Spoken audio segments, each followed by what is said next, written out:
Good morning, everyone. Our today's topic of discussion is shock therapy in post-communist regimes. इसके बारे में पहले start करने से पहले एक बार डिस्कस करते हैं कि शॉक थेरेपी क्या है and what is mean by post communist regimes. ठीक है, ये क्या है, इसको थोड़ा देखते हैं। तो सभी चीज़ जो है वो एक दूसरे के साथ अच्छे से कनेक्टेड है। हमारा जो चैप्टर है वो चैप्टर हमने स्टार्ट किया था कैसे? हमारा चैप्टर हमने स्टार्ट किया था रशियन रिवॉल्यूशन से, जो हुआ था 1917 पे। उसके बाद हमने देखा था कि यूएसएसआर का फॉर्मेशन हुआ था। उसके बाद हमने यूएसएसआर के पॉजिटिव चीज़ों के बारे में पढ़ाई किया था कि यूएसएसआर में सिस्टम कैसा था, कितना अच्छा सिस्टम था उसका। वो लोग पिन से लेके स्टार्ट करके कार तक सब कुछ बना सकते थे, कोई भी अनएम्प्लॉयमेंट नहीं था। ठीक है, तो ये सभी चीज़ें हमने देखा था, पढ़ाई किया था कि यूएसएसआर के पॉजिटिव फीचर्स पे। उसके बाद हमने देखा था कि यूएसएसआर जो है पॉजिटिव के साथ साथ उसके कुछ नेगेटिव फीचर्स भी थे जो कि बहुत ज़्यादा इम्पोर्टेंट थे। ऑथोरिटेरियन था, लोगों के पास freedom of speech and expression नहीं था। देन जो उसका नाम क्या, कम्युनिस्ट पार्टी जो था, कम्युनिस्ट पार्टी के लीडर्स अपने आप को कुछ और ही समझ रहे थे, मतलब भगवान समझ रहे थे, और they are not accountable to the people, they are not answerable to the people. उसके बाद रशिया जो है वो अपने सब कुछ पे डोमिनेट कर रहा था। तो इन सभी चीज़ों की वजह से क्या हुआ था, मिखिल गोर्बाचेव आया था। मिखिल गोर्बाचेव ने सोचा कि नहीं, चलो मैं क्या करता हूँ, सोवियत का जो सिस्टम है उसको रिफॉर्म करता हूँ, उसको थोड़ा चेंज करता हूँ। देखो, एक के साथ एक कनेक्टेड है, याद रखना। पहले हमने रशियन रिवॉल्यूशन को देखा, उसके बाद हमने देखा कि सोवियत का सिस्टम क्या था, उसके बाद हमने देखा कि इसके ड्रॉबैक्स क्या क्या थे। ठीक है, खराबी जो है वो क्या क्या थे। उसके बाद हमने देखा कि गोर्बाचेव आया, गोर्बाचेव ने ये डिसाइड किया कि ये जो ड्रॉबैक्स है, इन ड्रॉबैक्स को मैं क्या करूँगा, दूर करूँगा और रिफॉर्म्स लाऊंगा। दो रिफॉर्म्स लाया, ग्लासनोस्ट एंड पेरोस्ट्रोइका। लोगों को फ्रीडम दिया गया। तो लोग जब फ्रीडम मिला, लोगों ने जो इतने सालों से जो लोग जो सह के आ रहे थे, उस चीज़ को लोगों ने क्या किया, अपना भड़ास जो है वो निकाला। अपने ही गवर्नमेंट के अगेंस्ट पे लोगों ने रिवोल्ट, आंदोलन करना स्टार्ट कर दिया था। तो अल्टीमेटली क्या हुआ था, हमने देखा कि गोर्बाचेव का रिफॉर्म जो है वो फेल हो गया था, और धीरे धीरे बाकी सभी जो रिपब्लिक्स है सोवियत यूनियन के, वो सभी रिपब्लिक्स धीरे धीरे इंडिपेंडेंस जो है वो डिक्लेयर करने लग गए थे। तो उसके बाद हमने देखा कि सोवियत यूनियन जो है वो वेनिस्ड हो गया था। उसके बाद हमने देखा कि डिसइंटीग्रेशन हो गया था सोवियत यूनियन का, और बाकी जितने भी स्टेट्स है वो सभी अलग हो गए थे, और 12 स्टेट्स ने मिलके CIS को फॉर्म किया था। और जो बाल्टिक स्टेट्स थे उन्होंने ये डिसाइड किया था कि हम लोग किसी को ज्वाइन नहीं करेंगे। उसके बाद हमने कॉजेज़ को पढ़ाई किया कि कॉजेज़ में क्या क्या कॉजेज़ की क्या क्या कारणों की वजह से सोवियत यूनियन का डिसइंटीग्रेशन जो है वो हुआ था। उसके बाद कॉन्सिक्वेंसेस को पढ़ाई किया था कि कॉन्सिक्वेंसेस में क्या हुआ था after the disintegration of Soviet union, मतलब सोवियत यूनियन डिसइंटीग्रेशन होने के बाद क्या क्या हुआ। यूएसए रह गया था sole super power, World Bank, and सबसे इम्पोर्टेंट चीज़ था वर्ल्ड बैंक एंड IMF का। मतलब अभी यूएसएसआर डिसइंटीग्रेट हो गया था। यूएसएसआर डिसइंटीग्रेट होने के बाद टोटल 15 स्टेट्स निकल के आए थे।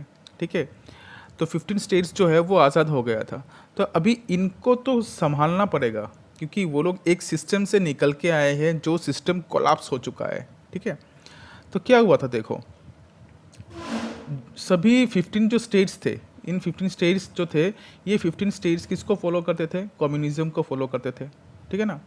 तो कम्युनिज्म से इन 15 स्टेट्स को आना था कैपिटलिज्म पे। ठीक है, कैपिटलिज्म पे।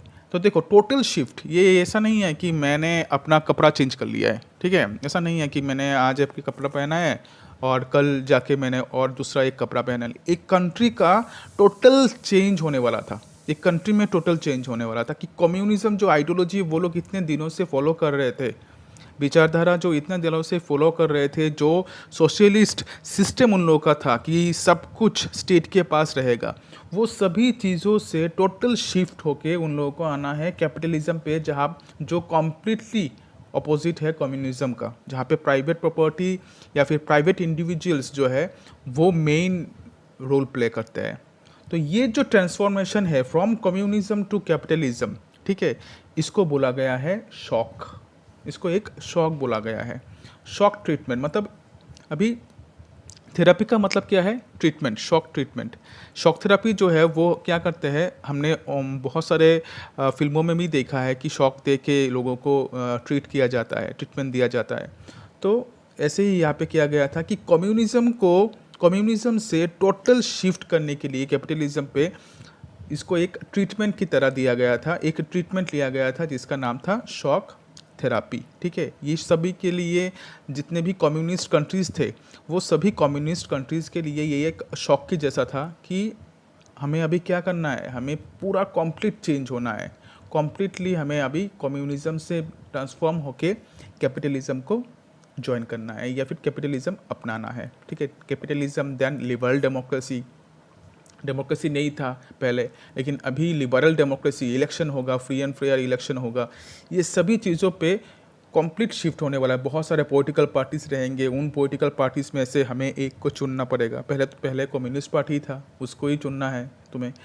तो वो जो ट्रांसफॉर्मेशन है फ्रॉम कम्युनिज्म टू कैपिटलिज्म, इसको बोला गया है शॉक थेरापी। ठीक है, इन पोस्ट कम्युनिस्ट रिजिम्स का मतलब क्या है कि कम्युनिज्म जो है, कम्युनिस्ट रिजिम्स का मतलब है स्टेट्स। ठीक है, तो कम्युनिस्ट स्टेट्स जो है, कम्युनिस्ट स्टेट्स का पोस्ट मतलब कम्युनिस्ट स्टेट्स जो है, कम्युनिज्म के बाद क्या हुआ। ठीक है, पोस्ट कम्युनिस्ट स्टेट्स मतलब जो स्टेट्स कम्युनिज्म को फॉलो करते थे, अभी वो लोग कैपिटलिज्म को फॉलो करेंगे।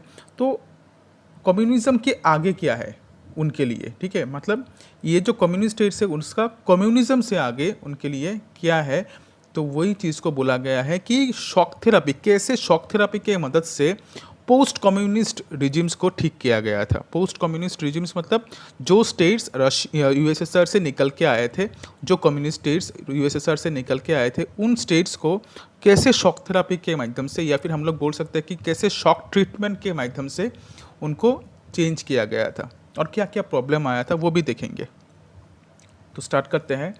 The dictionary meaning of shock therapy, also known as shock treatment, is the use of extreme method to change a system और solve a problem quickly as possible. मतलब क्या है, जो डिक्शनरी मीनिंग है shock therapy का, इसका ये है कि शॉक थेरेपी को हम लोग और एक नाम से जानते हैं जिसका नाम है शॉक ट्रीटमेंट। ये एक एक्सट्रीम मेथड है, एक कठोर मेथड है जिसके माध्यम से कि हम लोग क्या करते हैं, किसी भी प्रॉब्लम को बहुत जल्दी सॉल्व करने की ट्राई करते हैं। ठीक है, shock therapy is a treatment जिसके माध्यम से हम लोग क्या करते हैं, किसी भी एक चीज़ को या फिर किसी भी एक प्रॉब्लम को बहुत जल्दी उसका सॉल्यूशन निकालने की ट्राई करते हैं या फिर सॉल्व करने की ट्राई करते हैं। ठीक है, as the collapse of communism, after the collapse of communism, the former Soviet republics and Eastern Europe tried to make a transition from centrally planned economy to capitalist economy and to join the world capitalist economy. मतलब क्या है देखो, after the collapse of communism 1991 पे जब USSR ख़त्म हो गया था, यूएसएसआर डिसइंटीग्रेट हो गया था, तब कम्युनिज्म भी ख़त्म हो गया था। Communism was totally finished.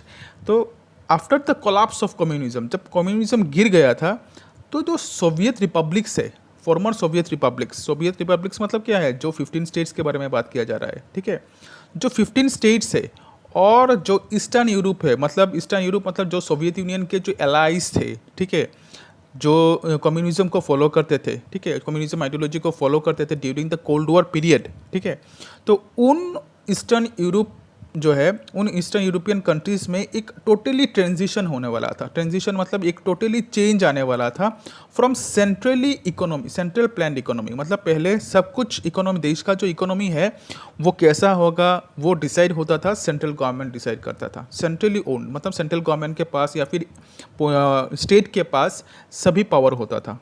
तो centrally planned economy to capitalist economy, यहाँ से हमने क्या करना है, सेंट्रली प्लान्ड इकोनॉमी से ट्रांसफॉर्म होके उनको आना है कैपिटलिस्ट इकोनॉमी पे। कैपिटलिज्म जो है वो किसका था, यूएसए का था, तो यहाँ पे आना है ultimately, and to join the world of capitalist economy. अभी पहले उनका एक अलग ही सेकंड वर्ल्ड का मतलब क्या है, सोवियत यूनियन प्लस उसके जो कम्युनिस्ट कंट्रीज थे, ठीक है, उनको हम लोग बोलते हैं सेकंड वर्ल्ड। तो ये जो सेकंड वर्ल्ड है वो अभी ख़त्म हो चुका है।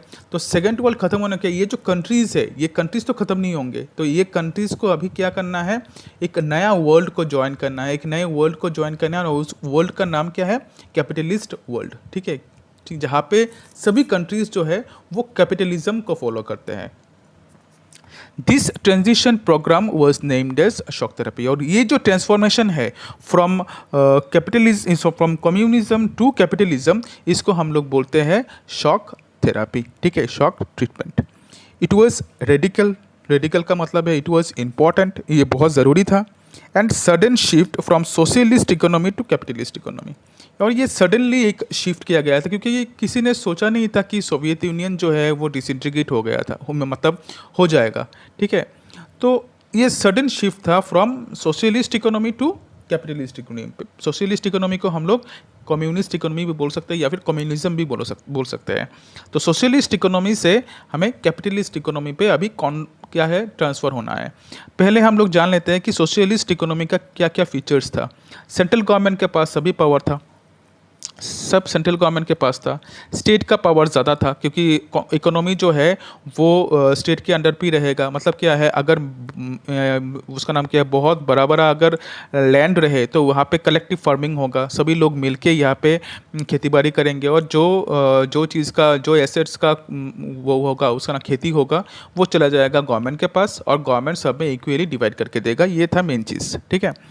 तो ये जो सोशलिस्ट इकोनॉमी है, जहाँ पे एक ही पॉलिटिकल पार्टी था, तो ये सोशलिस्ट इकोनॉमी से कॉम्प्लीटली ट्रांसफॉर्म होके अभी हमें आना है कैपिटलिस्ट इकोनॉमी पे, जहाँ पे प्राइवेट प्रॉपर्टी तुम रख सकते हो, ठीक है, प्राइवेट प्रॉपर्टी तुम रख सकते हो। कोई भी चीज़ स्टेट के पास नहीं रहेगा, स्टेट का सिर्फ एक ही फंक्शन रहेगा, to maintain law and order, ठीक है। पूरे कंट्री को देख के रखना, सभी लोग लॉ को मान रहे हैं, कानून को मान के चल रहे हैं, वो चीज़ देख के रखना स्टेट का जिम्मेदारी है। बाकी सभी इंडिविजुअल्स जो है वो क्या कर सकते हैं, अपने खुद के फार्म खोल सकते हैं, खुद के ज़मीन पे वो लोग खेतीबाड़ी कर सकते हैं, उसके बाद खुद का दुकान खोल सकता है, खुद की इंडस्ट्री खोल सकता है, ठीक है।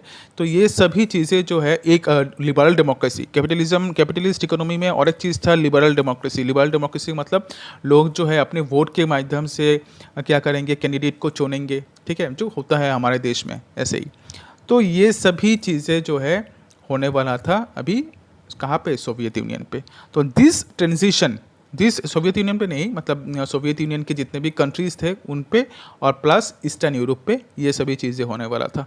तो ये सभी चीज़ों को बोला जाता है यहाँ पे शॉक थेरेपी। अच्छे से समझो, शॉक थेरेपी जो है वो बहुत ही थोड़ा कॉम्प्लिकेटेड है, लेकिन बहुत ही ज़्यादा ईजी है। पहले कम्युनिज्म था, कम्युनिज्म से अभी हमें शिफ्ट होके आना है कैपिटलिज्म पे। टोटल शिफ्ट मतलब क्या है, पूरा घर पूरा शिफ्ट करना है, ठीक है। तो टोटल शिफ्ट होना है यहाँ से यहाँ तक। तो यहाँ इस जो ये जो शिफ्ट है, या फिर हम लोग बोल सकते हैं कि ये जो चेंज है या फिर ये जो ट्रांजिशन है, इसको बोला जाता है शॉक थेरेपी, ठीक है। तो यहाँ तक देखो, कोई भी डाउट कुछ भी होने से तुम लोग मुझे पूछ सकते हो। नेक्स्ट वीडियो पे हम लोग नेक्स्ट चीज़ को डिस्कस करेंगे।